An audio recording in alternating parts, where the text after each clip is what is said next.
Et nous allons prendre la direction de Val d'Isère où nous attend Valentin Dizier. Valentin, je crois, sans trop me tromper, que la retraite au flambeau aurait commencé. Confirmez-moi tout cela.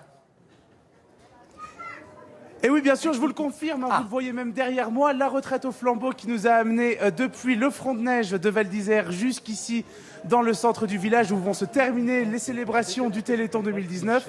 Ici à Val d'Isère, nous sommes avec Francky qui est un moniteur dans la station. Francky, pourquoi c'est important pour toi d'être au Téléthon ? Eh ben, c'est comme chaque année, on est avec les collègues de l'école de ski, les vacanciers pour soutenir les dons pour le Téléthon, pour ces maladies. Et ça nous permet, nous, à notre façon, de pouvoir être là et de penser bien à fort à eux. Voilà. Alors, journée magnifique, tu aurais pu la passer sur les skis, tu as préféré la passer ici ?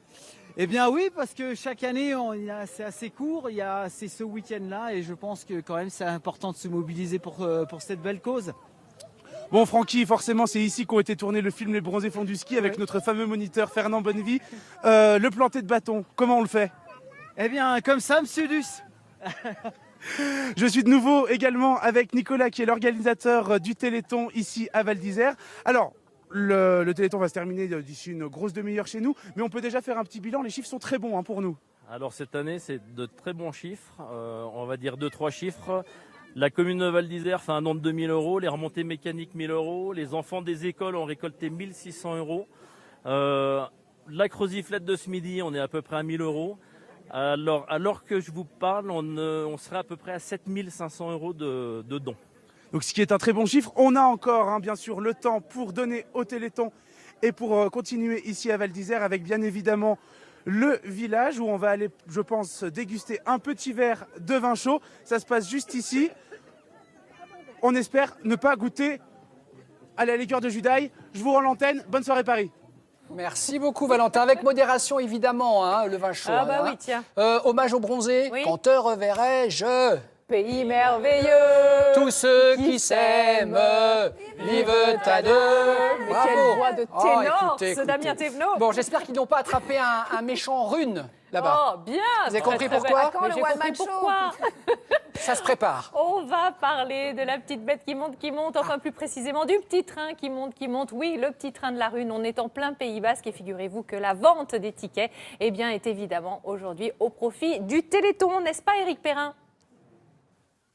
Bienvenue dans les Pyrénées-Atlantiques, bienvenue au Pays Basque et pas n'importe où au Pays Basque, à la Rune. La Rune, c'est un sommet mythique pour tous les Basques, 905 mètres d'altitude. On la voit depuis la côte et on voit la côte depuis le sommet.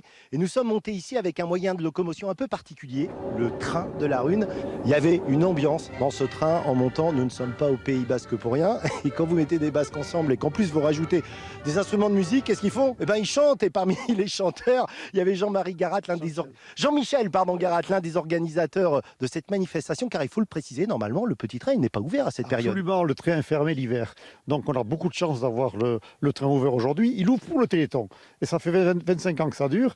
On a un train gratuit avec un personnel qui travaille bénévolement et le billet part entièrement au Téléthon. Alors, il y a beaucoup d'animations qui ont lieu ici, et notamment de la danse. Qui dansait et puis surtout quelle signification ça a pour vous de danser sur ce sommet? Ah, ici, c'est extraordinaire. Aujourd'hui, on a eu le groupe folklorique de Sarre, de Saspiat-Bat, qui est venu danser.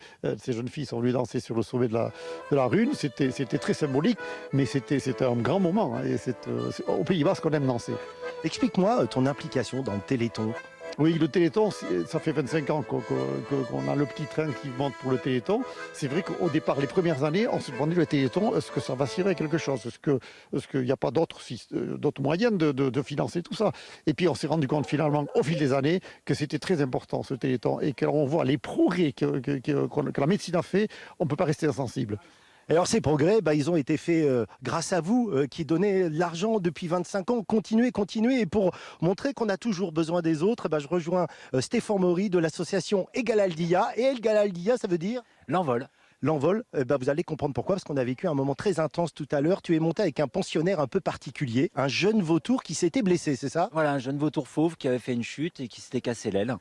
Et vous l'avez en fait soigné. Dans ton association, vous venez en aide à la faune sauvage. Voilà, notre travail, c'est de récupérer tout ce qui est animaux sauvages blessés ou en difficulté pour les soigner, les remettre dans la nature tout simplement.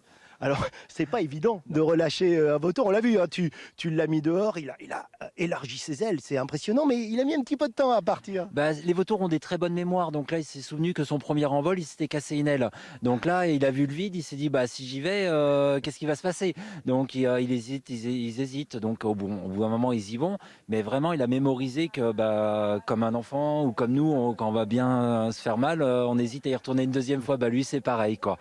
Quelle image quand même pour ce Téléthon à la Rune pour finir l'envol de ce vautour qui retrouve la liberté. Il faut savoir que grâce à vos dons, eh ben, vous participez à redonner des ailes aux malades. Alors on ne lâche rien, on continue. Grâce à vos dons, la recherche va avancer et les malades vivront mieux demain. Merci beaucoup Eric. Nous allons prendre la direction du palais de Compiègne. C'est un joyau évidemment, ancienne résidence royale et impériale. Nous sommes dans le département de l'Oise-Carine. Alors pour le Téléthon, ce sont des géants qui se sont mobilisés dans ce magnifique décor architectural. Les Picantins, comme on les appelle, ont fait leur sortie la tête haute. Et plusieurs centaines de personnes étaient présentes pour les admirer grâce à 30 associations qui se sont mobilisées pour cet événement. Ça a de l'allure, on est d'accord. Oui, franchement, un Picantin, un Picantin, c'est beau. Oui, voilà. Les beaux Picantins d'ailleurs, c'est bien connu. Allez, on va partir maintenant à Saint-Lumine de Coutais. C'est en Loire-Atlantique où l'ambiance a vraiment l'air d'être bon enfant. On retrouve là-bas Christophe Chastanet. Bonsoir, bienvenue. C'est la fête à Saint-Lumine de Coutais. Nous sommes à quelques mètres du lac de Grandlieu, les pieds dans l'eau, mais la tête dans la bonne humeur. Depuis ce matin, avec Maël. Maël, vous êtes le président de l'association ludique qui organise le Téléthon. On peut dire que vous êtes satisfait de ce qui se passe aujourd'hui. Il y a du monde. Oui, très satisfait. Il y a beaucoup de monde. Un exploit aussi qui a été fait aujourd'hui, parce que Bastien de l'escalade de Machecoul a réussi l'exploit pour la FM Téléthon de descendre du clocher de Saint-Lumine avec le slogan 36-37. Et qui donne fait honneur au slogan du Téléthon, toujours plus haut cette année. C'est l'une des réussites, mais ça n'est pas la seule, puisqu'il faut savoir qu'ici, on va jusqu'à collecter 10 000 €, voire 20 000, si on essaye de battre le record qui a été battu par cette association qui organise le Téléthon depuis 25 ans. Comment ça se passe du côté des fleurs et de l'art floral ? Eh bien, depuis 25 ans, nous tenons toujours notre stand avec bonne humeur et enthousiasme. Le thème cette année qui a été retenu ? C'était la rose, parce que c'est une fleur qui est facile à travailler, comme vous pouvez le constater. Et combien espérez-vous ? Eh bien, plus que l'année dernière, plus de 600 €. Mais j'en suis sûr qu'on va y arriver. Alors, il y a évidemment ceux qui aiment les fleurs, il y a ceux qui, comme les enfants, préfèrent le trampoline et s'adonner à ce genre d'exercice. Et puis alors, il y en a un qui bat tous les records cette année. Regardez, ça ressemble un peu à un décor de Fort Boyard. C'est la balayette infernale. Est-ce que Ethan et Anton sont là ? Comment ça se passe ? C'est bien, on rigole, c'est très actif et c'est marrant vu qu'on est entre copains. Et toi, comment ça s'est passé la balayette ? T'as gagné ou pas ? Pareil, oui, mais c'est très sportif. Et voilà. C'est comme si tu faisais du sport cet après-midi. Voilà. Et ben voilà, tu donnes un peu d'énergie et de force pour Téléthon. Amusez-vous bien et battez la balayette infernale. C'est quand même le mot d'ordre aujourd'hui. Alors vous voyez des petits stands de maquillage. Et puis il y a quelqu'un cette année à qui j'aimerais rendre un petit coup de chapeau, puisque c'est le cantonnier de cette commune qui, figurez-vous, fête aujourd'hui sa dernière année de Téléthon en tant que cantonnier. Exact. Et ça fait 26 ans que je fais ça bénévolement pour les jeunes de Saint-Lumine. Je suis heureux de venir. Et est-ce que vous serez là l'année prochaine ? Oui, heureusement. Donc à la retraite, mais pas pour le Téléthon ? Non. Je viendrai donner un coup de main comme tout le monde. En tout cas, on voulait vous féliciter, vous remercier parce que, au nom de tous les employés municipaux qui travaillent pour le Téléthon et qui le font avec bon cœur, on vous souhaite une bonne retraite. Et puis on va terminer, avant d'écouter la fanfare de Saint-Philbert de Grandlieu, l'Harmonie Saint-Michel, donner un petit coup de chapeau à des cyclistes qui travaillent et qui pédalent depuis maintenant 3 heures. 36 minutes et 37 secondes. 36, 37, grâce à eux, c'était un grand bonsoir que nous voulions vous donner depuis cette commune de Loire-Atlantique. Vive le Téléthon et vive le 36, 37.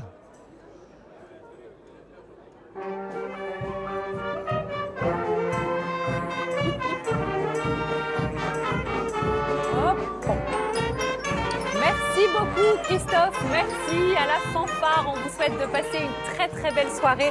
Et maintenant, vous le savez, depuis le tout début du Téléthon, depuis le tout premier, la Fondation EDF fait grimper le compteur. Et regardez, ça se passe en Guyane. Les cyclistes sont partis à 4 h du matin de Saint-Laurent-du-Maroni. Ils ont rejoint Cayenne, c'est à 260 km. Et en ce moment, eh bien, c'est plus de 400 salariés EDF qui pédalent partout en France. Oui, Karine, Caen, Toulouse, Grenoble, Valence, l'île de la Réunion, ils récoltent des dons pendant leurs étapes prévues sur les sites de l'entreprise. On salue aussi les jeunes des écoles de la deuxième chance, mobilisés sur plusieurs parcours. Merci à eux et aux salariés de la Fondation EDF pour leur belle énergie. Bravo!